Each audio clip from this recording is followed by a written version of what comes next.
So, what is psychology anyway? Why are we studying this course? Well, let's first define psychology. It's right here for you. I'm pointing in the right direction. It's the study of everything that we think and everything that we feel and everything that we do. It's really involved. That's the formal definition of psychology. It's the study of behavior and mental processes and all the emotions that might lead up to that. And when you see the word behavior as kind of going through the course, remember that behavior means a person's actions. And the mental and emotional process side, it's all the things that are going on inside of ourselves when we're experiencing behavior. And have you ever asked yourself, like, why you do certain things that you do, or why you like certain things that you like? Those are all part of the study of psychology. It investigates why we do the things that we do and like what's the thought process behind it that leads to our behavior, our actions. Now, another thing that we should talk about is since we're already mentioning why we do the things that we do, we kind of have to narrow it down to different factors that influence our behavior and the way we think, mental processes. And there's three basic origins to why we behave the way we do. We've got the brain, we've got heredity, and then we've got the environment.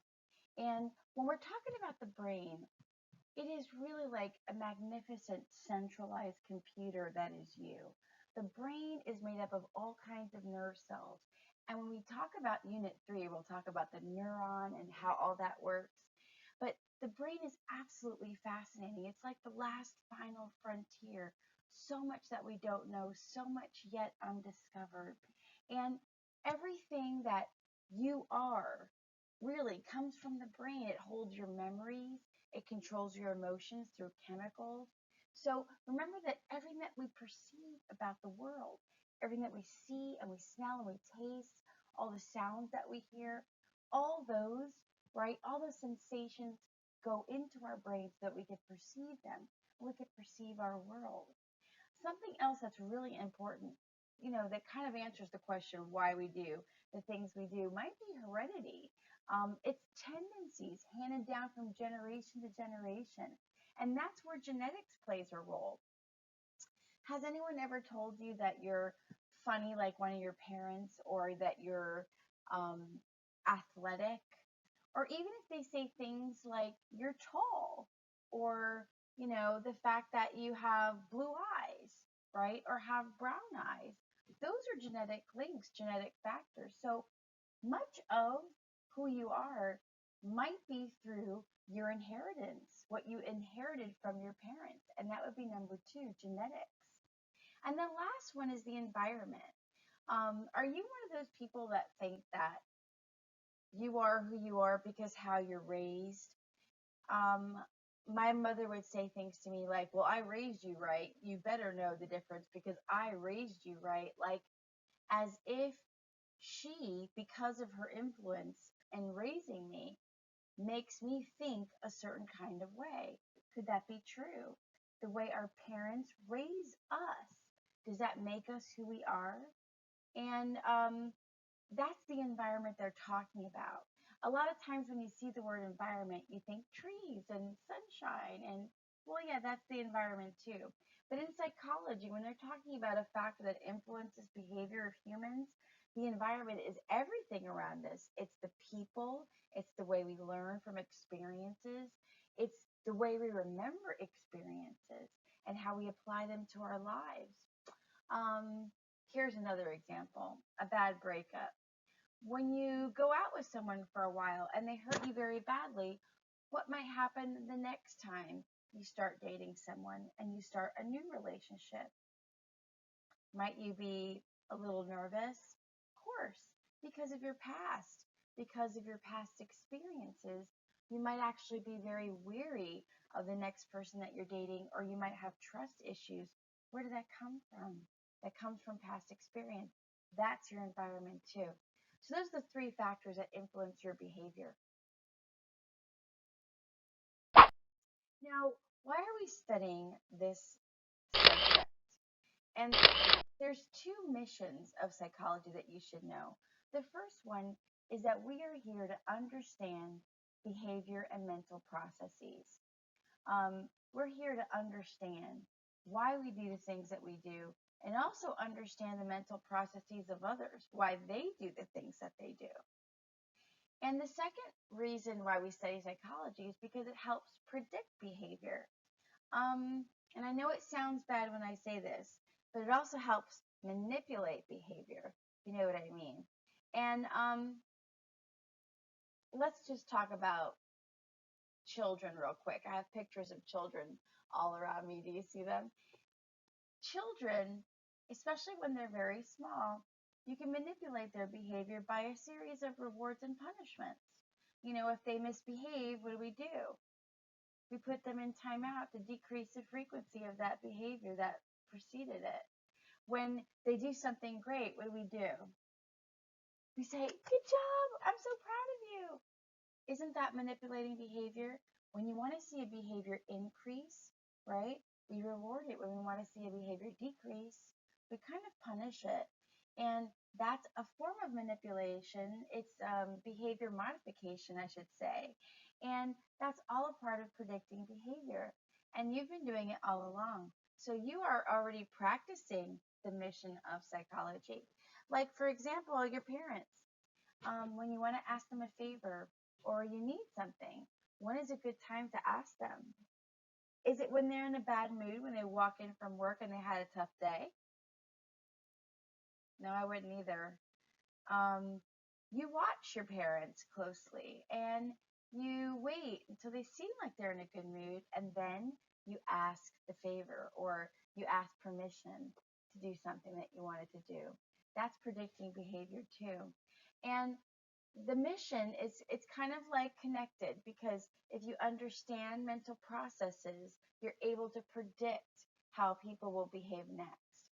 So it's pretty interesting and fun. This is why psychology is so applicable to everything. It's applicable to every career choice, and every, psychology is very applicable to every major out there. So it doesn't really matter what you're going to study from here when you go off to college. Psychology applies. It applies to life. Now let's talk a little bit about history. Now, when you see the word schools of thought, what does it make you think of? It's a school of thought. If you said way of thinking, that's exactly right. Because schools of thought are ways of thinking, different ways of thinking. And the very first historical, in psychology, historical schools of thought were the structuralists versus the functionalists. And and if you look at the definition above, right, the structuralists are the first school of thought in psychology, and they focused on breaking down mental processes. They wanted to examine the structures of the mind. They wanted to examine how we understand like basic elements. Um, and Wilhelm Wundt, I should pronounce his name right. He talked about introspection. Have you ever kind of like looked inside yourself and like examined how it is that you think? Just kind of go through the process of how you think and how you're feeling. Have you ever done that? That's called introspection. If you think about how you think, that's called metacognition. But have you ever kind of like walked yourself through a mental process, or like felt something and then you kind of thought through it, like thought it through? That's like the structuralist school of thought. They're all about the structures of the mind. Now, the functionalists are kind of like the opposite, but they're all about why and how we function. The functionalists formed as a reaction to the structuralist school, and it was heavily influenced by William James, who's kind of like the founder of the behavior school that's I'll talk about later. And the functionalists focused on the purpose of consciousness and behavior. These are more like the applied psychologists. They talked about why we do the things that we do and how it helps us function and survive as a human. So it focused less on the depth of our mind, like the structures of our mind, and it focused more on why we do the things that we do and how it kind of helps us function and survive. Got it? So the structuralist versus the functionalist, and these are the first two original schools of thought. Got it? Okay.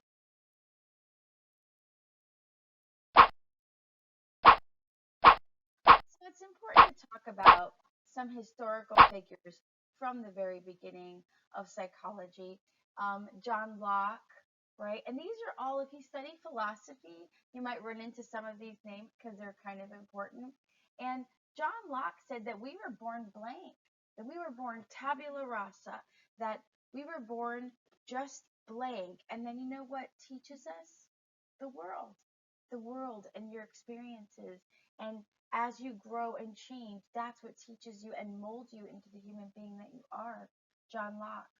Um, Wilhelm Wundt did the first lab in Germany, and he talked about introspection and metacognition. We just mentioned him as the one of the structuralist founders, schools of thought, structuralism, thinking the depth of the mind and introspection. Edward Titchener introduced structuralism and introspection to examine the mind, and he said that structuralism was insufficient, that there was more to it, although it was important. And William James introduced the functionalist school of thought, how the functions of the mind enable us to adapt and survive.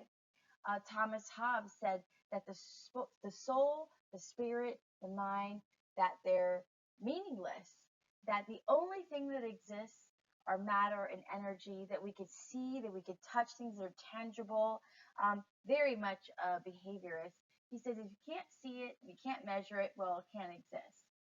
There's so many different points of view, but all of these philosophers, all of these theorists, they put forth their opinions and their thoughts and their hypotheses to what has trickled down today into the subject matter that we know and love, psychology. Pre-scientific psychology goes way back. We're talking ancient Greece. Have you heard of Socrates and Plato? They discuss things like dualism, that the mind is separate from the body, and that the mind continues even after death.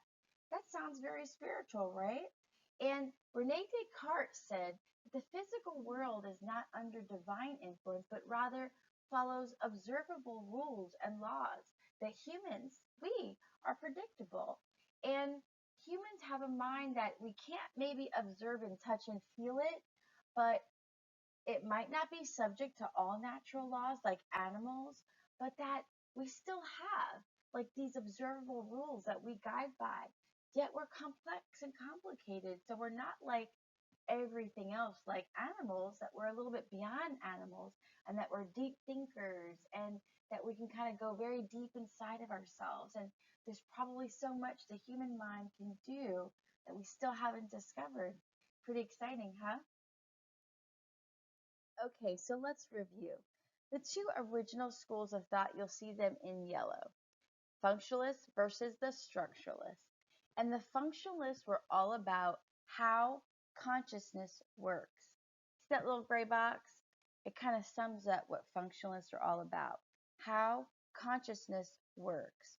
And from that school of thought, gave birth to all those others that you see: behavioral, cognitive, biological, humanist, sociocultural, and evolutionary. Now, right above me, the other original school of thought is structuralist. It's in yellow, and that gave birth to what we know today as psychoanalysis or the psychodynamic school of thought. So here's a great concept graph on all the schools of thought and the two OGs, the two originals. There they are in yellow. Got it? Okay. And this slide, it's kind of important to note that today, most people who study psychology and who work in psychology can look at all different facets of psychology. This is called the biopsychosocial perspective, where it's kind of like you're accepting lots of different perspectives, like your biological influences, your behavior, is influenced by biology. Your behavior is influenced by psychology, like what's on your mind. Behavior is influenced by social cultural factors. So here's some examples. I put them in red here for you so that you can see. So let's circle back to you. What about you is very similar to your parents, or one of your parents maybe, or both? Is there a trait like being energetic? Are you energetic like your parents? Or do you have like low energy like your parents or one of your parents? Think about it. Even traits like being funny, right? Having that funny trait about you, that characteristic, that demeanor, does that come from your parents? That's the biological influence. I keep pointing the wrong way. I'm so sorry. The biological influence is right there. It's about genes and your brains and your hormones. Could that be coming from your parents? And does that influence your behavior? Let's talk about your psychological influences, like things that you've learned, your past experiences, emotional responses to things, the way you think and process, the way you perceive your world. How does that affect you? Like, what does that influence your specific behavior for pretty much anything that you do? Remember the breakup example that I shared earlier? You had a bad breakup in the past. That's a psychological influence to your relationships that you'll have in the future. Why? Because that's part of your learned fears. That's part of your learned emotional responses. And if you had a very bad breakup or a bad prior relationship, your new relationship actually might suffer a little bit because you might have trust issues. You might think that's going to happen to me again. You might always be worried and waiting for it to happen again. That's a psychological influence. And lastly, it's the people around you, your social and your cultural influences, people in your life, your friends, your family, how you were raised. All that kind of like intertwines together and makes you who you are today, right? So that's the biopsychosocial perspective on your behavior. So let's really get down to the schools of thought because it's really important that you understand all of them. And remember, we can say schools of thought or we can say perspectives. It's saying the same thing. It's ways of thinking in psychology. And here's a list of all the perspectives right here. We're going to go through all of them, I promise. Okay, so here we go. The first school of thought let's talk about is behaviorism. Now, if you're one of those people that thinks that your environment is everything that you are, then you're probably a behaviorist. Um, Behaviorists believe in stimulus and responses, right? Here's a stimulus. You're walking down the street, someone smiles at you, that's a stimulus. And then what's your response? You probably will smile back, right? Stimulus, response. I smile at you, you smile back at me. Behaviors think that's all we are, that we are like rats running a maze for a food reward, that we are no better than animals, that all we are doing is that we are doing things for rewards and avoiding certain behaviors to avoid getting punished. We do things that we like and we stay away from things that hurt us. So, talk about children. When children are doing things and toddlers are running around the house and they get hurt, they learn that that behavior wasn't a good idea, and chances are they'll try to avoid doing that again. What was the stimulus? Getting hurt. What was the response? Not performing that behavior again, or maybe even being afraid of the behavior, right? So the same thing happens with us.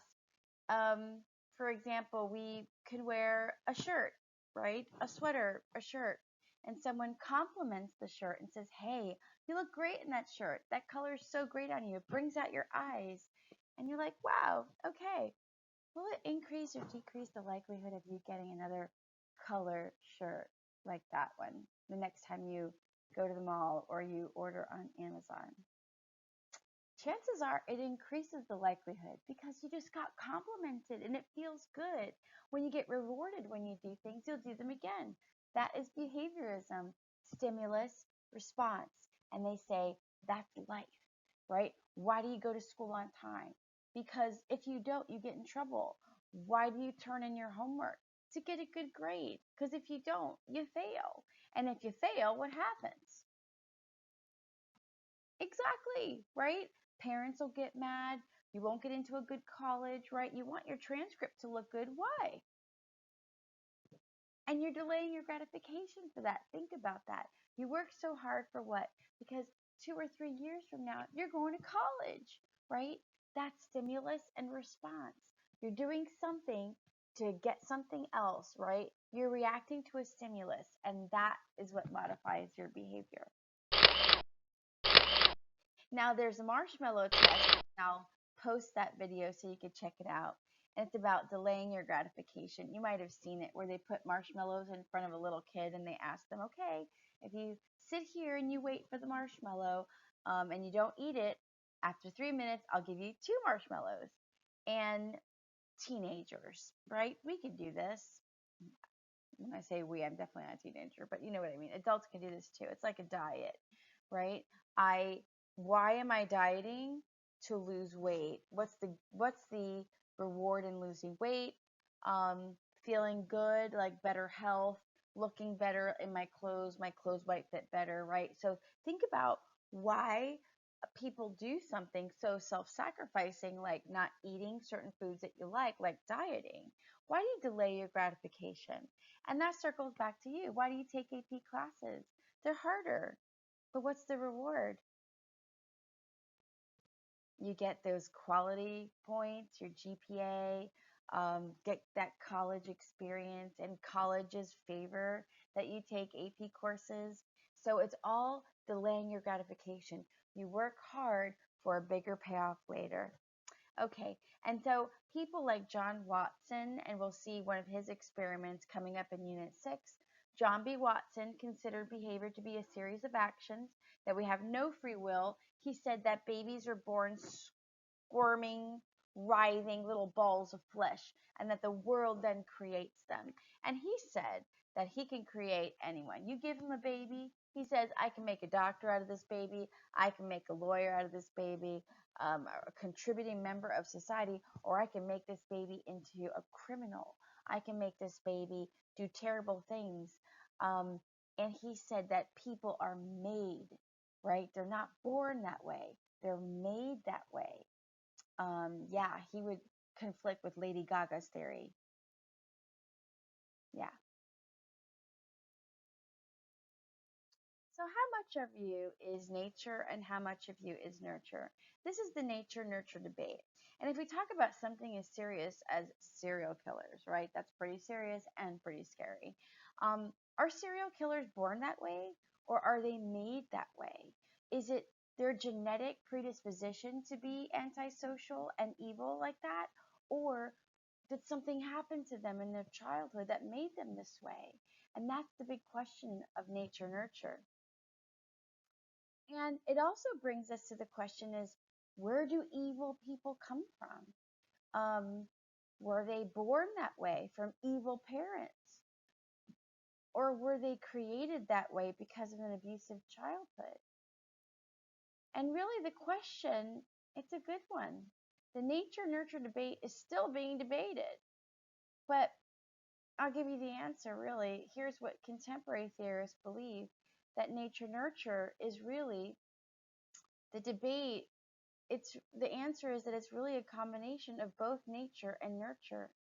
Um, this is a painting done by John Wayne Gacy, who's a serial killer who would also dress like a clown on the weekends and go to children's parties.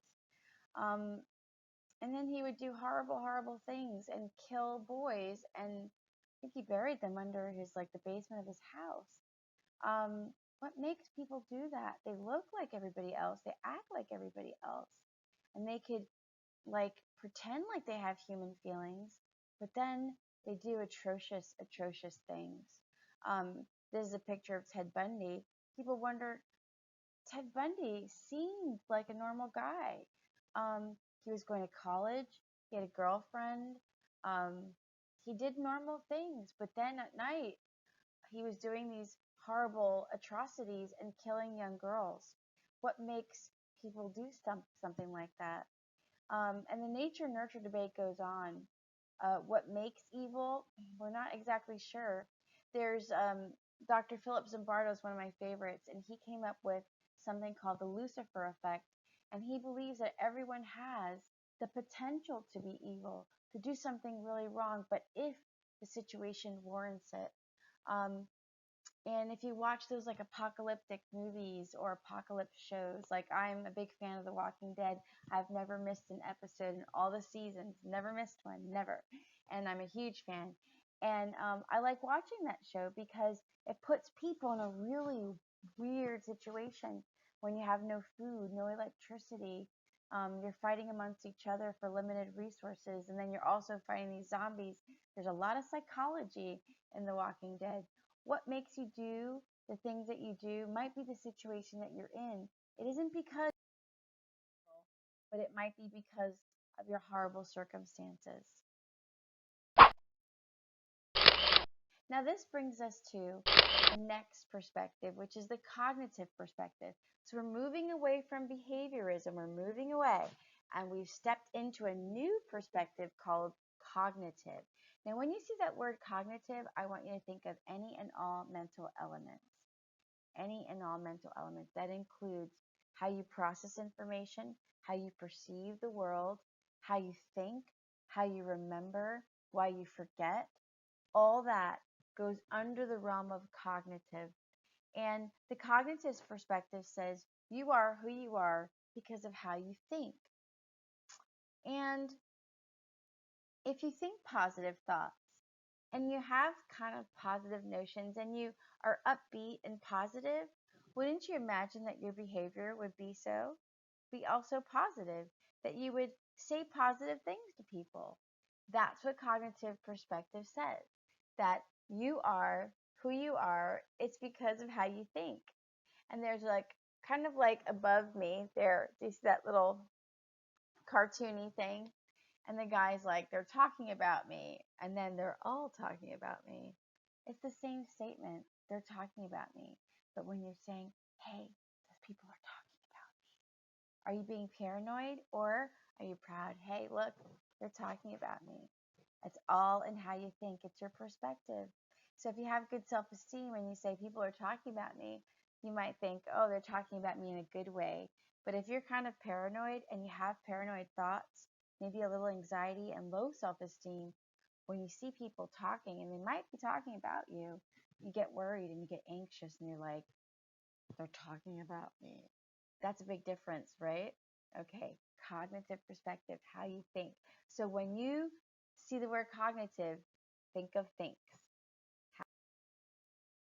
The next school of thought has to do with your physiology. It's the biological school of thought, and it sounds like what it is. Your physiology, your biology, your biological makeup. And so here's aspects of your physiology. Your brain chemistry, the way your body changes, drugs that might alleviate depression or any drug that a person takes, your genes and human development, and even hormonal changes and development. All these influence your biological factors, your physiological makeup, and that might affect who you are. Let's use an example. Have you ever heard of someone having a mental illness and someone might say, well, they have a chemical imbalance? What chemical imbalance are they referring to? Could be serotonin, right? Lack of serotonin might make you depressed. Even body changes. When you're under stress, might you not feel a little snappy and your friend says, good morning, and you're like, shut up. What's going on? The heat in Florida can make you do this, right? You're standing in line, the happiest place on earth. It's 100 degrees and somebody cuts you in line. And what do you want to do? You want to yell at them, right? That's heat, right? The heat factor, being uncomfortable and hot and stressed out, being in a long line, even in Disney World, the happiest place on earth. That might trigger a response that might not be favorable.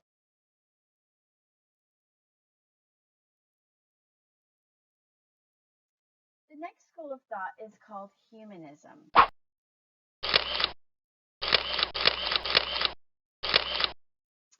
And humanism sounds like what it is. It's about us being humans and that being special. And Remember we talked about behaviorists a couple slides back? Behaviorists think that we're born nothing. We're born tabula rasa. Remember that we're born blank slates and the world creates us, shapes us, molds us. Humanists don't think that. They think that we're born good, that we're born with vast amounts of potential. And it kind of talks about the uniqueness of the human condition and the uniqueness of the individual that is you. That's why humans love philosophy and we love the arts and music and we gravitate towards things like religion, and we enjoy literature and poetry. Um, things make us things like that make us very excited and happy and fulfilled, and that we're always seeking to reach our highest potential and really be the best us that we can be. That's the humanist perspective. And one of the pioneers in humanism, his name is Carl Rogers, and he talked about unconditional positive regard. See that word right here next to me? Unconditional positive regard. What does that mean? What does that sound like to you? Unconditional positive regard. If you said love, you're so right. It's unconditional love. And what's unconditional love? It's love without any conditions. You love me no matter what. And we want that kind of love from people, says Carl Rogers. Rogers thinks that, you know why we have anxiety and low self esteem and we don't feel good about ourselves? Because maybe some key people in our lives, they don't give us enough unconditional positive regard. That they love us based on conditions. I love you so long as you look good. I love you so long as you drive me to school. I love you so long as you hang out with who I want you to hang out with and do what I want you to do. That their love for us is based on conditions. And you find that sometimes in relationships that they'll love you, but then the love might stop if something that you do changes. And that makes us very hurt. And Carl Rogers says that's basically the foundation of why we have anxiety and things like sadness and why we have hangups and low self esteem. He says we need unconditional positive regard, which is like unconditional love from all the key people in our lives. You love me no matter what. You love me if I decide to color my hair blue, shave my head.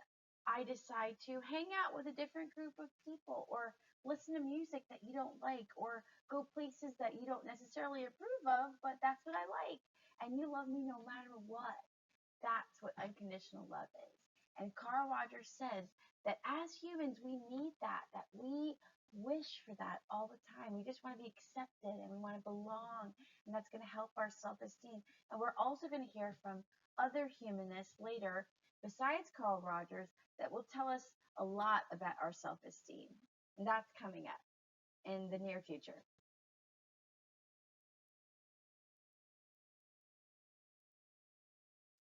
Another school of thought is the psychoanalytic school of thought. And this is kind of cool because it has to do with your subconscious mind. Have you ever heard of your subconscious mind? Have you ever heard of a Freudian slip? Okay, I'll give you a Freudian slip. It's kind of funny. But you're talking to someone and they've got a giant mole on their face, like a giant mole, like it's staring at you. And you might be looking for your mom, and so you ask this person, "Excuse me, have you seen my mole? I mean, my mom." That's a Freudian slip, right? Instead of saying mom, you said mole because you're looking at this person and there's a giant mole on their face. And so you wanted to say mom, but subconsciously, right, what slipped out? The mole. Correct. So, psychoanalytic school of thought talks about that we have a subconscious. And of course, here's where we have to mention Freud, because he was the first pioneer to say that we had a subconscious mind, that perhaps our dreams mean something, and that the mind can control amazing things. He talked about something called hysteria, or hysterical conversion that we know today as conversion disorder, that something psychologically can traumatize you, and then you won't be able to speak. You won't be able to see. Like, you won't be able to move a limb. You might experience partial paralysis. That's actually happened. It's called conversion disorder. It's when your mind converts into something physical, right? So your mind can't handle something. You experience a trauma, so it then transfers it into something that's physiological in nature or biological, like your sight, your ability to speak, or moving your arms and legs. Um, he said that the subconscious is very, very powerful, and it dictates pretty much everything about you. It guides you, and you don't even know why. Why do you like certain people? Have you ever told someone, well, like, he's not my type? Or you said to someone, she's not my type. Where'd you get that type from? Like, what is your type anyway? Have you ever thought of that? I'm thinking about my type. Have I ever thought about where it comes from? Have you ever thought about where your type comes from?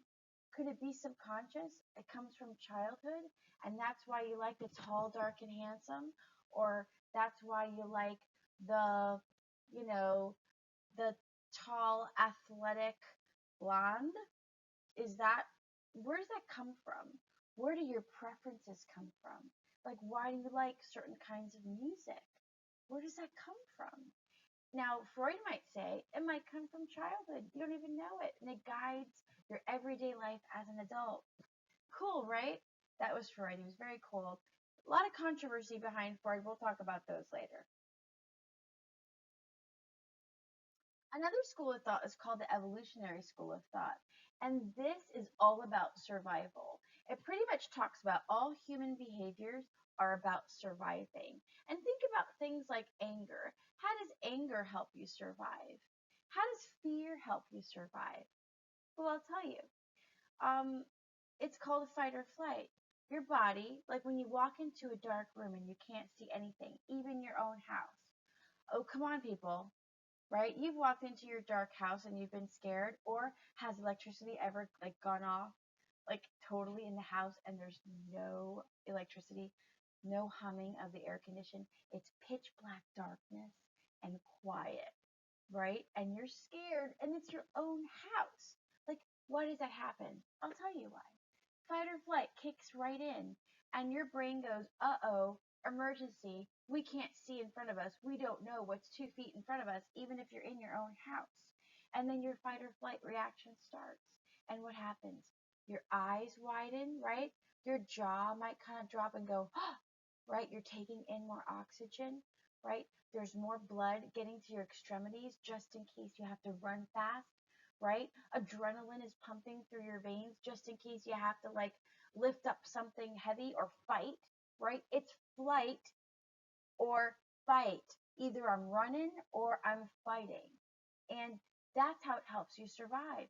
That's how anger, right, is something that actually could help you survive because it initiates that fight or flight mode. Fear might help us survive. It gets you ready for something that you might need to encounter. And that's the evolutionary school of thought, that all our behaviors, from taking a shower and grooming yourself to fear and anger, all of those boil down to survival. Okay, so now here comes the hard part. Now that we've covered all the schools of thought, except for biopsychosocial, because it's a combination. Do you remember biopsychosocial? It's right there on the very bottom. It's biology, psychology, your mind, and then your social surroundings. So we're going to apply all the schools of thought to my friend Sally here, who is crying. Sally is crying. She is sad. Why is Sally sad? We can even say Sally is depressed. So let's apply the schools of thought to Sally's depression. What would a behaviorist say? Did you say she was raised in an environment that might make her sad? Yeah. Maybe she is sad because she experienced some kind of neglect, right? Or some kind of abuse. Her environment makes her sad. Maybe there's a bully at school that's, bothering her. That can make her sad and depressed and scared and angry. right? So we're applying the schools of thought. So I'm going to circle them or cross them out as we apply them, okay? So the behavior school of thought, Sally is depressed because of her surroundings. How about the cognitive school? Sally is depressed because of how she, what's the key word? Come on, write this down. Think. Right. Sally is depressed because of how she thinks. Right? She has depressing, sad thoughts. She might have low self esteem. And people might say to her, "Hey, I love your hair, Sally. I love those bangs." And she might say, "Oh, stop it. Why are you complimenting me? I'm ugly." That's her thoughts, right, that are leading her to that behavior. Biology. Why is Sally depressed? Give me a biological perspective. Can you think of one? Come on, you have to try to think of one. If you said chemicals, maybe she's clinically depressed. She has a neurochemical imbalance, doesn't have enough serotonin, right?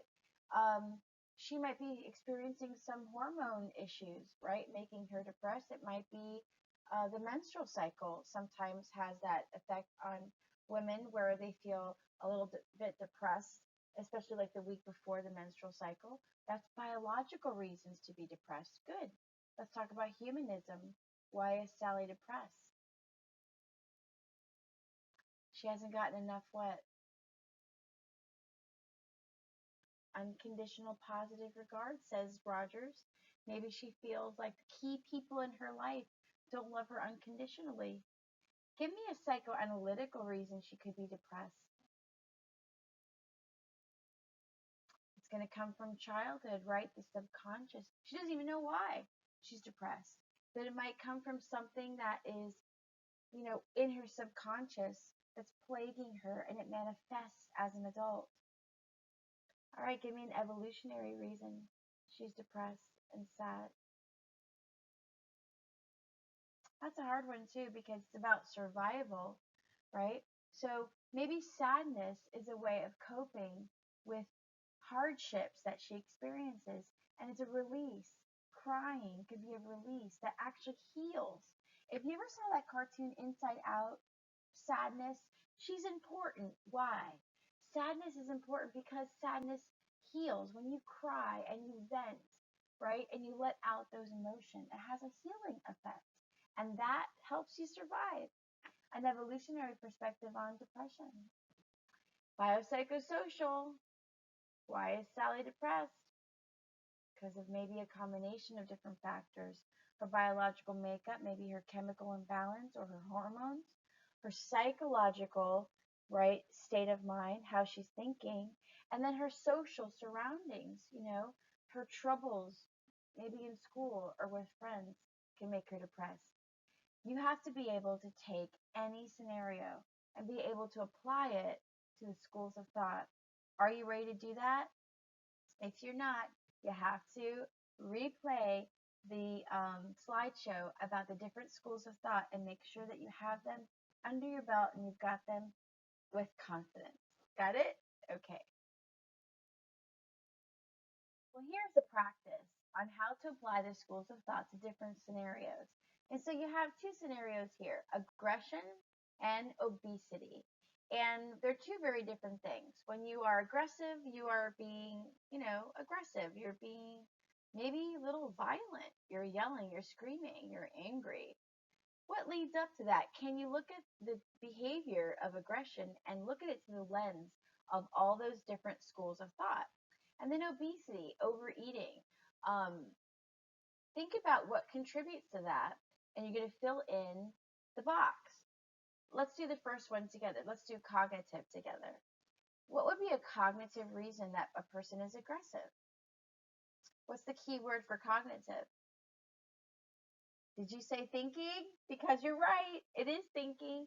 They're having aggressive, maybe some violent thoughts, and that's why they act out, and they aggress towards others. Obesity, overeating. What kind of thoughts are they having? Okay, so if you said thoughts about eating, that's pretty obvious, but maybe obesity is more complex than that. Maybe a person has thoughts, right, that might be obsessive about food. and that's all they think about is food. And they don't have a healthy relationship with food. Their thoughts with food are, they're kind of like disordered in a way because they don't have that healthy relationship with food as being something nutritious. Food might be something that they use to, squash bad feelings or get rid of their feelings. And so when they're upset or they're angry, they might eat as a result of making, as a result of that makes them feel better. So I want you to try to give it your best shot and apply all the schools of thought to both aggression and obesity.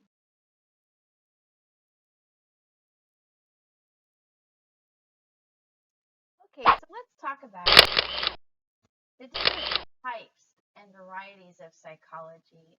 And these are all kind of like branches, subfields of psychology, which can turn out to be like careers.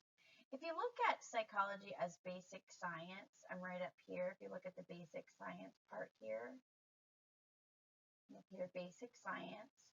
And basic science, people can get into psychology to do experiments, and they can do comparative psychology where they're comparing behaviors to like animals. There's a lot of animal studies, and we're actually going to be getting to some. So there's some that you're going to actually see. Physiological psychology. A lot of physiological psychology might actually be related to something called psychopharmacology, where they're looking at the structures of the brain, the chemistry of the brain, and how it reacts to certain drugs, like antidepressants and anti-anxiety drugs. And it's a whole field of science that's very, very exciting because mental illness is often treated with pharmaceuticals, with drug therapy. And if you're in the field of psychopharmacology, that's your study. Like you're studying how these particular drugs, how they help, what are the side effects, etc. So it's very interesting. Number two is developmental psychology. Right here, developmental psychology is the study of how we grow and change over time. And developmental psychologists, if this is your major, a lot of times you're working with children, and a big part of your job is diagnosing early developmental delays in children and things like autism. You're diagnosing autism or autism spectrum disorder, which can be diagnosed pretty early. People today are being diagnosed, as early as 2 years of age and sometimes even younger. Um, and so that's what you'd be kind of like an expertise in the developmental cycle. And some people choose to specialize in young children. Some people will specialize with teenagers and help teenagers kind of get through, different kinds of teen anxieties and teen issues that they may face and struggle with. Um, and then there's also like the end part of that spectrum where you're dealing with the elderly folks. So developmental psychology is the study from the time that you're born, like literally through conception all the way to the stages of death and dying. And actually, it's a different chapter in our book called Developmental Psych. So it's later on, but we'll get to it, I promise. And then there's personality right here, which talks about trait theories and different social conditions that influence that behavior. And if you think about it, like trait theorists and personality, people who study personality, they're the people that have brought you like things like Match.com and eHarmony, like those dating services that they match people together with similar personality traits. Isn't that interesting? And then I'm going to run down the list right over here. I keep pointing in the wrong direction. I'm so sorry. Right down there. My finger doesn't work like I want it to. There, that's better. I'm going to run down that list real quick. School psychologists are going to be analyzing data. They're going to counsel teachers. They teach us how to teach you. Industrial business psychologists, they go into businesses and they figure out how best to serve the employees, how they would get along better, HR kind of stuff. So that's 4 and 5 right here.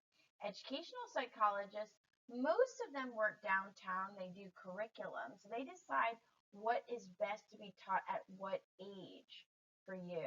Community psychologists are our wonderful social workers, and we have a social worker at our school. And community psychologists, um, They do everything. I mean, they really get into everything and they help everyone and they go to people's houses and they talk to family. So, community psychologists are like the social worker. Forensic psychologists are the ones that you see on TV, CSI. What's my favorite? Oh, Criminal Minds. Have you seen Criminal Minds? Like, yeah, yeah, I love Reed. Um, Criminal Minds is, you see these forensic, like these are experts, they're like profilers, but when you see psychology intertwining with the justice system in any way, that would be under the heading of forensics. Health psychologists are preventative, like they're helping you prevent illness. And they work in all kinds of different capacities in private settings, also in public settings like in schools, but also in places like hospitals. Counselors, we have counselors at our school and they help people cope with all kinds of challenges and crises. And psychometrics is more like about the testing realm of psychology. And social psychologists study how we kind of intermingle with society. And it's not just the study of us, it's the study of us among others. So it's pretty exciting. And we call that social psych or sociology. And that's a different chapter in our book as well. But the most popular is, okay, so probably the most popular branch of the subfield is clinical psychology. Clinical psychology is the most popular major for people that are interested in psychology. A vast majority of them go into clinical. And clinical is about therapy. You're engaging in things like psychoanalysis. It's called the talking treatment. You sit down, and I know you've seen it in movies, if not, maybe have experienced it yourself, where you sit across the desk or you sit on a couch and a clinician speaks to you. And basically, you just talk about your problems. And you might be there for about an hour in a session, and you're just talking about problems. And then the clinician, the person who's treating you, tries to guide you through these difficult times. This is counseling psychology, and you can help from, a range of different problems, from mild to difficult, very difficult and extreme problems. We have guidance counselors at school that are trained in this. But there's all kinds of counselors. There's marriage counselors. There's divorce counselors. There's all kinds of counselors, and they specialize in their certain areas. Um, Now, here's something really important you got to remember, that there's a difference between psychologists and psychiatrists, big difference. Psychologists, the minimum they need is a master's degree. I mean, they could have higher degrees, of course, but the minimum is a master's degree to be a psychologist. And they are not allowed to write prescriptions. They are not allowed to write a prescription to anybody. Psychologists, they are the talking counselors. They are going to talk to you. Now, the psychiatrists, it's different. They're medical doctors. They go to medical school like any other doctor, and they are writing prescriptions. Now, do you sit down and talk to a psychiatrist? Yeah. Usually, your first visit, you go see a psychiatrist, and that's an hour-long visit, and you're telling them about your problems. And then they might write you a prescription. After that, you'll see them for like 15 minutes or so, maybe once a month, or until you are getting settled with your prescription. And the topic of conversation with a psychiatrist is general. How are you doing? And it's really about, the talk is, how are you doing on the medication? And then they might adjust the medication accordingly depending on how you feel or how you're feeling at the time. Big difference though. You should always know the difference between psychologists and psychiatrists.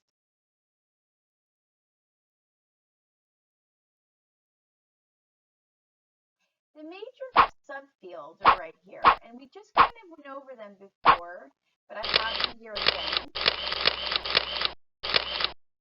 Feels a little redundant, but the major cluster of subfields are basic research, right, in psychology, applied research, clinical, which is the talking therapy, and then psychiatry, like the, medicine, like the psychiatrist would be.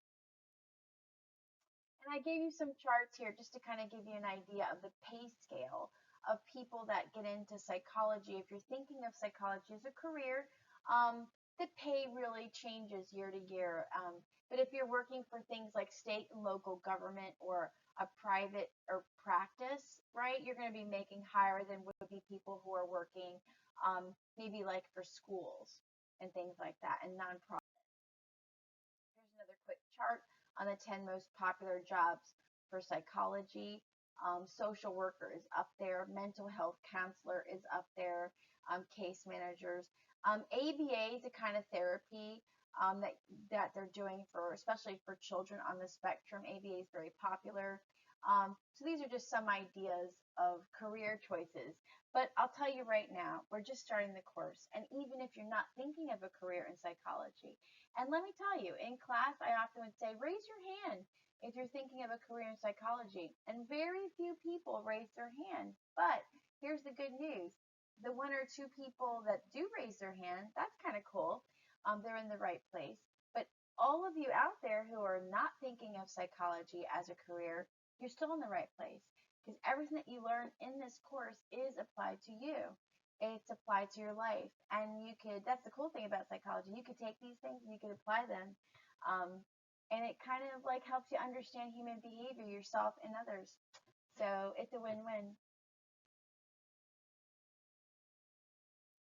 Okay, so we are officially done with Unit 1, and now we're going to move on to Unit 2. And I don't know if this GIF is moving for you, but that is not me. Everyone thinks that's me, but it's not. Um, so just hang on there. Remember that your test will be a combination of both Unit 1 and 2 combined. All right. So next will be Unit